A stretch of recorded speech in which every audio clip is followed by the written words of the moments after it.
আমরা দেখতে পাই আমরা ভক্ত হতে এসেছি সবাই, কিন্তু হয়ে গেলাম আমরা বিভক্ত। আমরা দল গঠন করি না মা? আমরা ভক্ত হতে এসে আমরা সবাই কি করি গো মা?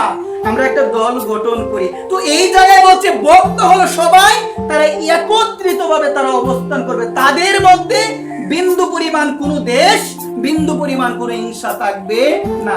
কিন্তু আমরা ভক্ত না হয়ে মা আমরা হয়ে গেলাম বিভক্ত। একবার বিভক্ত হয়ে গেলাম মানে আলাদা হয়ে গেলাম। এই কারণে সকলের চরণে মা নিবেদন, সকলের চরণে আমার এই নিবেদন থাকবে, যদি মনটা ভালোবেসে গোবিন্দকে তুমি অর্পণ না করতে, গোবিন্দ চাচ্ছেন মা, গোবিন্দ যদি তোমার কাছে একটা জিনিস চাই তুমি দিবে না মা? প্রশ্ন আসে না? গোবিন্দ তো চাই না, কিছু বলে না, কে বলতে চাই না? গোবিন্দ গীতার মধ্যে তো গোবিন্দ চাচ্ছেন আমাদের কাছে মা। গীতার মধ্যে মা ভগবান যদি তোমার প্রিয়জন, সে যদি তোমার কাছে কিছু চাই তুমি কি দিবে না মা? বলেন না আওয়াজ করে, দিবেন কিনা?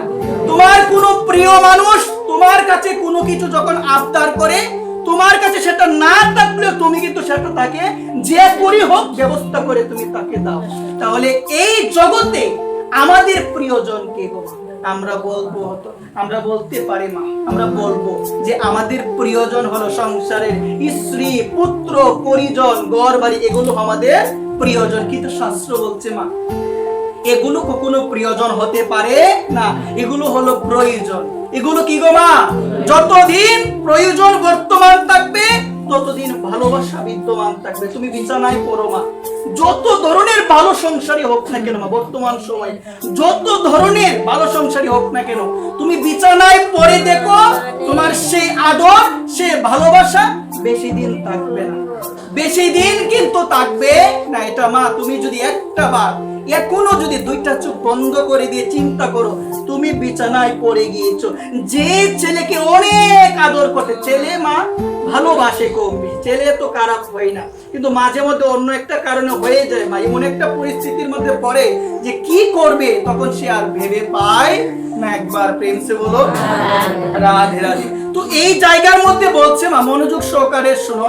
তো আমাদের যে জিনিসটা লক্ষ্য রাখতে হবে, এই যে এই সংসারে যাদেরকে আমরা বলছি প্রিয়জন, তারা কি প্রিয়জন আমাদের? সবাই হলো প্রয়োজন। প্রয়োজন ব্যতীত সংসারে কেউ ভালোবাসে না মা। যদিও কয়েকটা পরিবার থাকতে পারে ভিন্ন, কিন্তু প্রত্যেকটা পরিবারের মধ্যে, ম্যাক্সিমাম পরিবারের মধ্যে মা এটাই বিদ্যমান মা, এটাই বিদ্যমান। যদি ভক্ত পরিবার থাকে সকলেই তো বুঝতে পারে আমি যেটা করব আমাকে তো সেদিন পেতে হবে, আমি যেটা করবে সেটাই আমি পাবো। কর্মফল বিশ্বাস করে না এমন কেউ আছেন এখানে? প্রত্যেকটা মানুষকে কর্মফলে বিশ্বাস করতে হবে। আমরা জানি সবাই খারাপ কর্ম করলে সেটার ফল ভোগ করতে হবে, কিন্তু জানা সত্য হয়ে যায় মা। অর্জুন প্রশ্ন করেছিল পাপ করতে চাই না, পাপ কেন হয়ে যায়? অর্জুন আমার ভগবানকে প্রশ্ন করেছিল যে আমি পাপ করতে চাই না, আমার পাপ হয়ে যায় কেন, হয়ে যায় কেন? আমরাও তো জানি মা, আমরাও তো জানি যে এগুলো করা যাবে না, সাধুর দোষ দেখা যাবে না, কোনো মানুষের দোষ দেখা যাবে না, সর্বদা আত্মদোষের অনুসন্ধান করতে হবে। জানার পরও কেন হয়ে যায় মা? হয়ে যায় কেন গো মা? কামনার দ্বারা বশীভূত হয়ে আমাদের এগুলো হচ্ছে, মায়ার দ্বারা বশীভূত হয়ে আমাদের এগুলো হচ্ছে মা।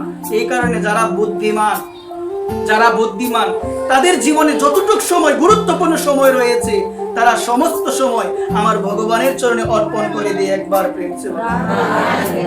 আমরা ছিলাম কোথায় মা? আমরা ছিলাম, তাহলে প্রিয়জন যদি মা তোমার কাছে কিছু জিনিস চাই, করণীয় হলো দিতে হবে। দিতে হবে না মা? আওয়াজ নাই, দিবেন কিনা বলেন না? তাহলে ভগবান কি আমাদের প্রিয়জন না মা? গোপাল আমাদের প্রিয়জন। আমরা তো মুখে সবাই বলি মা, অন্তর থেকে আর মানতে পারি না কথাটা। যতদিন পর্যন্ত তোমার মুখের এই কথাটা হৃদয় থেকে না আসবে যে এই জগতে আমি আমার ছেলেকে কত ভালোবাসি, আমি কি সেই ভালোবাসাটা আমার গোপালকে দিতে পারি মা? দিতে পারে কি? দিতে পারে না মা। একটা বার ভেবে দেখো, আমার গোপাল ভগবান, আমার অনাদিরাদি গোবিন্দ ভগবান, তিনি কি চাচ্ছেন গো মা? তিনি বলছেন মন মনা ভব। আমার ভগবান চাচ্ছেন, আমরা দিব কিনা সবাই বলেন না? দিব সবাই আমরা। তাহলে ভগবান কি চাচ্ছেন? মন মনা ভব, মনটা আমাকে দাও, মনটা আমাকে দাও। ভগবান যদি আমার কাছে চাই সেটা মন মনাবো, মন দাও, করণীয় কি গো মা? যে ভগবান তুমি চাচ্ছ, তুমি প্রভু, এই বিশ্ব ব্রহ্মাণ্ডে তুমি মালিক, তুমি চাচ্ছ আমার কাছে কি দেওয়ার জন্য গো মা? মন দেওয়ার জন্য। আমি তো দিতে পারি নাই মা, আমি তো মনটা দিতে পারি না এখনো। তাহলে যারা বুদ্ধিমান তারা ভাবে আমার প্রভু অনাদিরাদি গোবিন্দ, তিনি সমস্ত কিছুর মালিক, সেই প্রভু আমার কাছে আমার মন চাচ্ছেন। তাহলে আমারও করণীয় হলো, প্রভু গো, আর তো কিছু দেওয়ার মতো কিছু নাই, আর তো কিছু দেওয়ার মতো কিছু নাই আমার। আমি আমার এই মন পাখিকে তোমার চরণে আমি নিবদ্ধ করে দিলাম একবার। ভগবতী বলছেন, সবই মন কৃষ্ণ পদারবিন্দ। সকলে তোমরা তোমাদের মনকে কৃষ্ণের পাদপদ্মে নিযুক্ত করো। এটা করার অর্থ হলো সর্বদা মনে মনে তার স্মরণ করা। মন কিভাবে দিব কৃষ্ণকে? মা প্রশ্ন আসতে পারে না, কিভাবে দিব? কৃষ্ণ চিন্তার মাধ্যমে। সর্বদা কৃষ্ণ কৃষ্ণ, হরে কৃষ্ণ হরে কৃষ্ণ, কৃষ্ণ কৃষ্ণ হরে হরে, হরে রাম রাম রাম হরে হরে।